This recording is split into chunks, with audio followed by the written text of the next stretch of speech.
সুপ্রিয় শিক্ষার্থীরা, আসসালামু আলাইকুম। আমি আজকে আবার হাজির হলাম তোমাদের জন্য একটা টপিকস নিয়ে। আমি আজকে যাদের জন্য এই ক্লাসটার আয়োজন করেছি, শ্রেণী হচ্ছে একাদশ দ্বাদশ শ্রেণীর প্রথম পত্রের দ্বিতীয় অধ্যায় থেকে সমাজকর্ম পেশার ঐতিহাসিক প্রেক্ষাপট বা সমাজকর্ম পেশার ঐতিহাসিক বিবর্তন। শিক্ষার্থীরা, আমি আজকে তোমাদের জন্য সমাজকর্ম পেশার ঐতিহাসিক বিবর্তন অধ্যায় থেকে এলিজাবেথীয় দরিদ্র আইন 1601 এই অংশটা তোমাদেরকে পড়াবো। তো আমরা জানি যে সমাজকর্ম পেশার ঐতিহাসিক বিবর্তনের দিকে যদি আমরা খেয়াল করি, তাহলে যে দুটো দেশের নাম সব থেকে বেশি প্রণিধানযোগ্য সেগুলি হচ্ছে ইংল্যান্ড এবং আমেরিকা। এবং ইংল্যান্ডে সমাজকর্ম পেশার বিবর্তনে এত কাজ করা হয়েছে বা এত পরিমাণ সংস্থা সংঘ বিভিন্ন ব্যক্তিত্ব এত অবদান রেখেছেন যে ইংল্যান্ডকে সমাজকর্ম পেশার সূতিকাগার বা ভিত্তিভূমিও বলা হয়ে থাকে। তো মূলত ইংল্যান্ডের লোকজন তৎকালীন সময়ে ত্রয়োদশ এবং চতুর্দশ শতাব্দীর শুরুর দিকে মানব প্রেম বা ধর্মীয় দর্শন বা ধর্মীয় অনুভূতি থেকেই মানুষকে সাহায্য সহযোগিতা করত, এবং সেই সাহায্য সহযোগিতাটা শুধুমাত্র দান নির্ভর ছিল। তো ওই সময়ে ইংল্যান্ডের অর্থনৈতিক অবস্থা অতটা উন্নত ছিল না, যার কারণে ইংল্যান্ডে অর্থনৈতিক মন্দা, অর্থনৈতিক অবনতি লেগেই ছিল। তো ইংল্যান্ড সরকার যতবার দায়িত্ব গ্রহণ করেছেন, তারা এই দেশের এই দরিদ্র অবস্থা কাটিয়ে ওঠার জন্য বিভিন্ন সময়ে বিভিন্ন ধরনের পদক্ষেপ গ্রহণ করেছেন। তো তার মধ্যে উল্লেখযোগ্য যে রানী এলিজাবেথ সর্বপ্রথম দায়িত্ব গ্রহণ করেন বা সরকারের ক্ষমতায় যান 1558 সালে, এবং তিনি দায়িত্ব গ্রহণ করার পর ইংল্যান্ডের এই দরিদ্র অবস্থা কাটিয়ে ওঠার জন্য আর্টিফিশার্স আইন 1562 নামে একটা আইন প্রণয়ন করেন। তার কিছুদিন পর তিনি সাধারণ কর নির্ধারণ আইন 1572, হাউস অফ কারেকশন আইন 1576 এবং এরই ধারাবাহিকতায় দরিদ্র আইন 1597 প্রণয়ন করেন। কিন্তু প্রত্যেকটি আইনই প্রণয়নের কিছুদিন, হয় 1 বছর, কোনোটা 4 মাস, কোনোটা 2 বছর পর কি করে কার্যকারিতা হারায়। কেননা প্রত্যেকটা আইনই দরিদ্র নিরসনের জন্য করা হয়, কিন্তু দারিদ্র নিরসনের এখানে কোনো লাগসই কিংবা কার্যকরী ব্যবস্থা ওই আইনগুলোতে করা হয়নি। সমসাময়িক সমস্যাকে গুরুত্ব দিয়ে শুধুমাত্র কিছুদিন কিভাবে এই সমস্যা থেকে ভিক্ষাবৃত্তি বা এরকম যে সমস্যাগুলো ইংল্যান্ডে লেগেছিল এগুলা থেকে কিভাবে বেঁচে থাকা যায়, ওইরকম সমসাময়িক আইন প্রণয়ন, যে কারণে আইনগুলো দীর্ঘ প্রসারিতা লাভ করতে পারেনি। পরবর্তীতে রানী এলিজাবেথ 1558 সালে দায়িত্ব গ্রহণ করার পর তিনি দেখলেন যে কেন ইংল্যান্ডের এই অর্থনৈতিক মন্দা অবস্থা। তিনি এই অর্থনৈতিক মন্দা এবং দারিদ্র অবস্থা কাটিয়ে ওঠার জন্য তিনি দরিদ্রদের, ইংল্যান্ডের এই দারিদ্র অবস্থাকে নিরসন করার জন্য, দরিদ্রদের অবস্থার উন্নতির জন্য তিনি 1349 থেকে 1597 সাল পর্যন্ত পূর্ববর্তীতে কৃত 42টি আইনকে একসাথে করে তিনি একটি যুগোপযোগী এবং কার্যকরী আইন প্রণয়নের দায়িত্ব গ্রহণ করেন, যেটি ইংল্যান্ডের ইতিহাসের 43তম দরিদ্র আইন হিসেবে পরিচিত, আর যেই কারণে এটিকে 43তম দরিদ্র এলিজাবেথীয় আইন কিংবা 1601 সালের এলিজাবেথীয় দরিদ্র আইন হিসেবে আখ্যায়িত করা হয়। এই আইনটি প্রণীত হয় 1601 সালে এবং এর পূর্ববর্তীতে আরো 42টি আইন, অর্থাৎ এই আইনটি 43তম আইন ছিল বলে এটিকে একাধারে 43তম দরিদ্র এলিজাবেথীয় আইন, অন্যদিকে এটিকে এলিজাবেথীয় দরিদ্র আইন 1601 হিসেবে আখ্যায়িত করা হয়। এবার আসি আমরা মূল টপিকসে। আমাদের এই দরিদ্র এলিজাবেথীয় আইন 1600 আইনটা কি ছিল? এই আইনে রানী এলিজাবেথ কি করেন? দেশের দরিদ্র অবস্থা, দরিদ্রদেরকে সংগঠিত করে তাদের এই দরিদ্র অবস্থা কাটিয়ে ওঠার জন্য দরিদ্রদেরকে প্রধানত 3টি শ্রেণীতে ভাগ করেন তিনি। কি? সক্ষম দরিদ্র, অক্ষম দরিদ্র এবং নির্ভরশীল বালক বালিকা। নির্ভরশীল বালক বালিকা। তো এই আইনে সক্ষম দরিদ্র বলতে কাদেরকে বোঝানো হতো? যাদের শারীরিক সক্ষমতা আছে, শুধু কাজ নেই বলে যারা দরিদ্র, তাদেরকে এই আইনে সক্ষম দরিদ্র হিসেবে আখ্যায়িত করা হয়। আর অক্ষম দরিদ্র বলতে যাদের শারীরিক সক্ষমতা নেই, অর্থাৎ পঙ্গু, বিকলাঙ্গ, অক্ষম, বিধবা, বয়স্ক, তাদেরকে অক্ষম দরিদ্র শ্রেণীতে রাখা হয়। আর নির্ভরশীল বালক বালিকা বলতে কম বয়স্ক, যারা পিতামাতা কিংবা পরিবারের অন্যান্য সদস্যদের উপর নির্ভরশীল থেকে জীবনযাপন করে, তাদেরকে নির্ভরশীল বালক বালিকা হিসেবে বলা হয়। তো এই আইনে সক্ষম দরিদ্রদের জন্য শ্রমাগারের ব্যবস্থা করা হয়। অর্থাৎ যারা সক্ষম তাদেরকে সরকার কি করবে, শ্রমাগার আছে, তারা বাধ্যতামূলকভাবে ওই শ্রমাগারে পরিশ্রম করবে, তার বিনিময়ে তারা খাদ্য এবং ঋণ সহায়তা পাবে বা পারিশ্রমিক পাবে। আর অক্ষম দরিদ্রতার কি হবে, তাদের জন্য দরিদ্রাগারের ব্যবস্থা করা হয়, যেখানে তারা সরকারি ব্যবস্থাপনায় দরিদ্র নিবাসে থাকবে, বিনা পয়সায় খাবে, থাকবে। আর নির্ভরশীল বালক বালিকাদের জন্য যে ব্যবস্থাটা করা হয়, এটা এই আইনের একটা গুরুত্বপূর্ণ অংশ।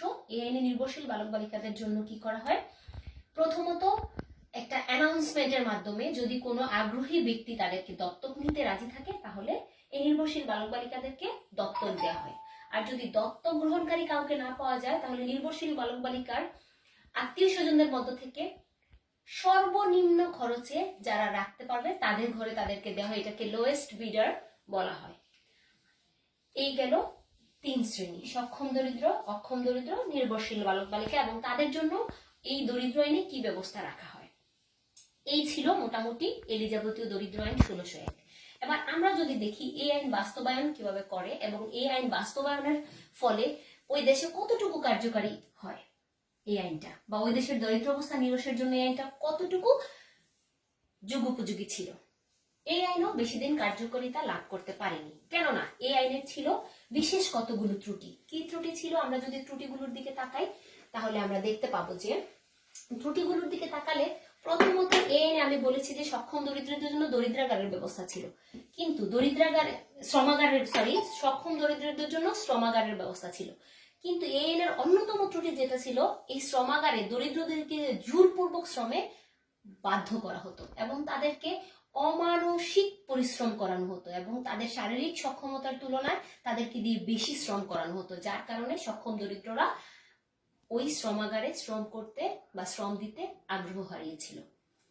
আর কি ছিল, কেন্দ্রীয় কোনো প্রশাসনিক ব্যবস্থা ছিল না যেখান থেকে সক্ষম দরিদ্র, অক্ষম দরিদ্র, নির্ভরশীল বালক বালিকা অর্থাৎ এই পুরো আইনটাকে বাস্তবায়ন করতে গিয়ে সমন্বয় সাধন করা হয়। আর কি ছিল, অক্ষম দরিদ্রদের জন্য যে দরিদ্রাগার ছিল, সেই দরিদ্রাগারগুলো ছিল অত্যন্ত হাজামাজা পুরানো দালান কোঠাগুলো, যেগুলো অব্যবহৃত অবস্থায় ইংল্যান্ডে পড়েছিল, ওগুলাতে অক্ষম দরিদ্রদেরকে নিয়ে স্থানান্তরিত করা হয়েছিল, অর্থাৎ তাদের আবাসের ব্যবস্থা করা হয়েছিল, যেখানে না ছিল কোনো সুপেয় পানির ব্যবস্থা, না ছিল চিত্ত বিনোদনের ব্যবস্থা, না ছিল কোনো সুচিকিৎসার ব্যবস্থা। তারা একই বাসস্থানে খাওয়া, থাকা, পয় নিষ্কাশন যাবতীয় কাজ করত, যে কারণে রোগ ব্যাধি, অস্বাস্থ্যকর পরিবেশ ওখানে বিরাজ করত এবং তারা সুখী স্বাচ্ছন্দ্যে সেখানে বসবাস করতে পারত না। যে দিক থেকে বিবেচনা করলে এই আইনটি এখানেও ব্যর্থ ছিল। এবার নির্ভরশীল বালক বালিকাদের জন্য যেটা ছিল যে কম বয়স্ক ছেলে মেয়েদেরকে যেহেতু দত্তক দেওয়া হতো, কিন্তু দত্তক গ্রহণকারীরা কি করত, তাদেরকে শুধু দত্তক গ্রহণ করে তাদেরকে রাখতোই, কিন্তু তাদেরকে পরবর্তীতে উৎপাদনশীল কাজে কিভাবে নিয়োগ করা যাবে, অর্থাৎ তাদেরকে আত্মনির্ভরশীল করে গড়ে তোলার জন্য তাদের কোনো কারিগরি শিক্ষা কিংবা প্রাতিষ্ঠানিক শিক্ষা তারা দিত না। তারা শুধুমাত্র রাখতো, খাওয়াতো এবং কাজ করাতো, যে কারণে ওই নির্ভরশীল বালক বালিকারা পুনরায় আবার ভিক্ষাবৃত্তিতে নিজেকে নিয়োজিত করত এবং ইংল্যান্ডের দারিদ্র অবস্থা নিরসন কোনোভাবেই হচ্ছিল না। তাছাড়াও এই দরিদ্র আইনের আরো যে সকল ত্রুটি ছিল, যে দরিদ্র আইনে সক্ষম দরিদ্ররা যে পরিশ্রম করত, তাদের পরিশ্রমের তুলনায় পারিশ্রমিক ছিল অত্যন্ত নগণ্য। আর অক্ষম দরিদ্রদের কথা তো আমি বললামই, হাজামাজা পরিবেশ, চিত্ত বিনোদনের অভাব, চিকিৎসার অভাব, পর্যাপ্ত খাদ্যের অভাব, সুপেয় পানির অভাব এবং পুষ্টিকর খাবারেরও যথেষ্ট অভাব ছিল। মুদ্রা কথা আমরা যদি বলি, এই আইনের নানাবিধ ত্রুটি আমাদের কাছে দৃষ্টিগোচর হয়।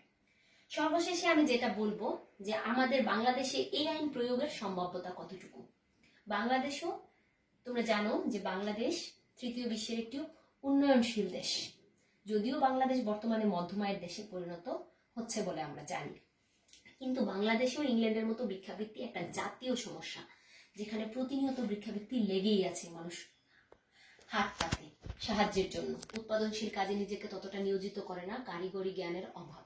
তো সেই দৃষ্টিকোণ থেকে যদি বিচার করি, বাংলাদেশে এই আইন প্রয়োগ করা গেলেও এই আইন শতভাগ কার্যকারিতা লাভ করতে পারবে না, কারণ বাংলাদেশের এই ক্ষুদ্র আয়তনের 56,000 বর্গমাইলের এলাকায় আয়তনের দেশটিতে 16 কোটি লোকের বসবাস, যেখানে এই লোকদেরকে শুধুমাত্র এই 3টি শ্রেণীতে বিভাজন করে তাদের ক্লাসিফিকেশন করা মোটেও যুগোপযোগী এবং বাস্তবসম্মত হবে না, এবং বাংলাদেশের এই বিশাল সংখ্যক জনগণকে এই 3 শ্রেণীতে ভাগ করে তাদেরকে দেশের দারিদ্র অবস্থা থেকে উত্তরণ করে আনা অনেক বেশি কঠিন হবে। সে কারণে আমি বলবো যে বাংলাদেশে এই আইন প্রয়োগের সম্ভাব্যতা অত্যন্ত কম।